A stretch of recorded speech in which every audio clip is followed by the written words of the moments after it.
Hi guys, glory to Jesus Christ. This is going to be a quick nuts and bolts video. I just have a bunch of odds and ends that cannot in and of themselves constitute a respectable clip. So just to catch y'all up on to speed here. Okay, first things first. I promised that if I got 50 subscribers, I would do the urine writing video. I'm over 50 right now.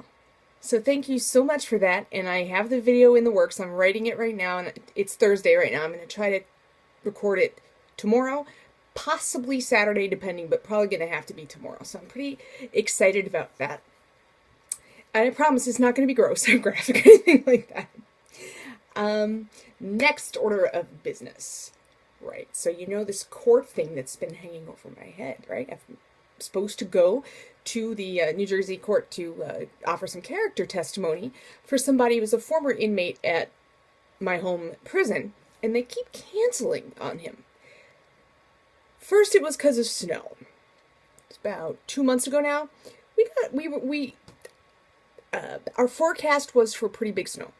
We only got an inch, but they canceled it anyway. So fine, I kind of understand that. But then they canceled it again. And guess what? Guess what? One guess. What did they do last week? Canceled it again with 2 hours to go. I'm starting to get angry about this. That's probably not very orthodox of me, but it's ridiculous to see somebody who is trying so hard, the defendant, somebody who's trying so hard to get their life back on track and who is getting right with God and who, is in college with excellent grades.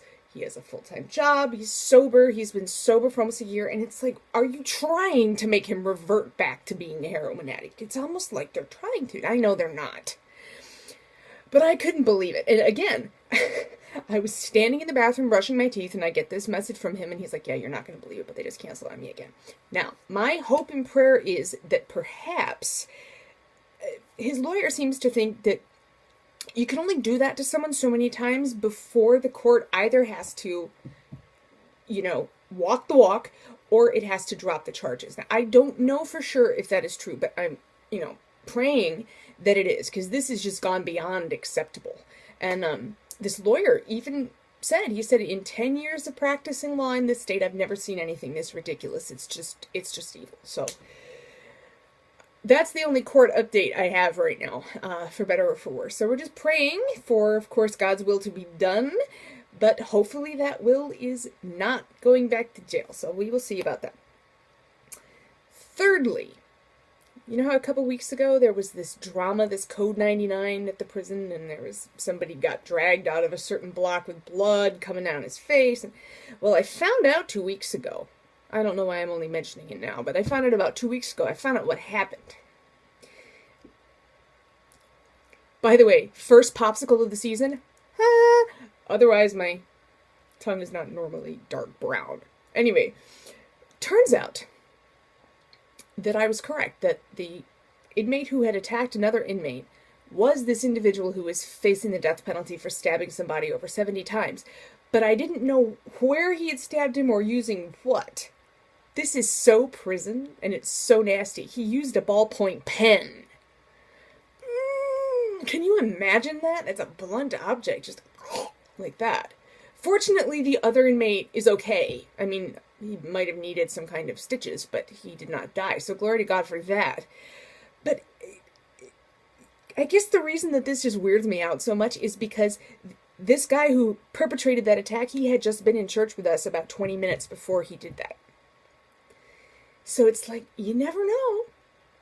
Thank God he did not do it in church. Pretty scary, isn't it? Some prisons don't actually let the inmates have ballpoint pens. They have to use the special, they're like really super bendy ones. They're essentially like, if you were to take the barrel of a ballpoint pen and throw that away and just have the, little nib thing and then the flexible plastic ink reservoir, that's kind of what, in many states, the only kind of pen they're allowed to use. But for some reason, this guy was able to get a different one, and kabam, he tried to kill someone.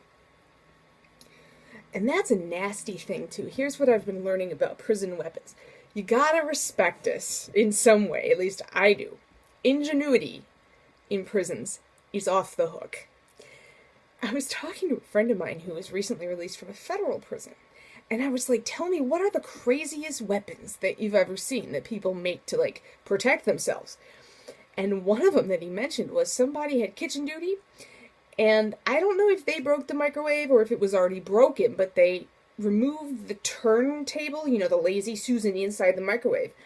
And that plexiglass plate sits on a plastic gear, you know, turntable that actually is what's turning.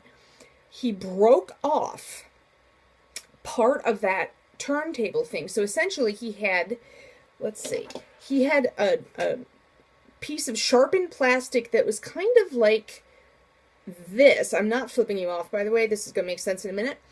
And what he had done was, this was the spoke, and then he had part of the circular, you know, the edge of the gear, he had part of that like this. So essentially he was holding it like this, and it had this great handle on it, you know. And what they do is they're going to try to stab you in the neck, because prison weapons are not sharp. So what you're trying to do is rip as many major blood vessels as possible. And sometimes they will even try to snap it off in your neck because it's harder to pull out that way. Now, of course, sometimes that actually works in the victim's favor, because if there's still the weapon in the wound, it's less likely to be spurting blood everywhere. But still, and don't even get me started on the germs that can enter a wound like that. So fortunately, that's not something that I personally witnessed. Let's see, is there anything else we need to talk about? I don't believe... Oh, actually, yes, there is. I am going to be throwing up on my blog all of the PDF documents that I have made and compiled to use as handouts for prison ministers. So I'm going to put the link in the annotations. You and anybody else on God's green earth is welcome to take them and use them. Go for it. So sometimes I just think it's nice to send the inmates back to their cells with a, you know, with a handout.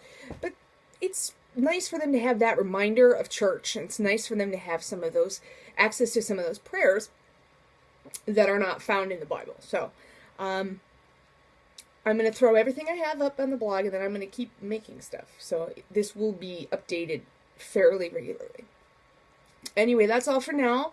Just tying up a couple loose ends. So God bless you all. Thank you for subscribing and communicating, and you're just awesome. So have a lovely night. God bless you. Pray for me, please. I'll pray for you always.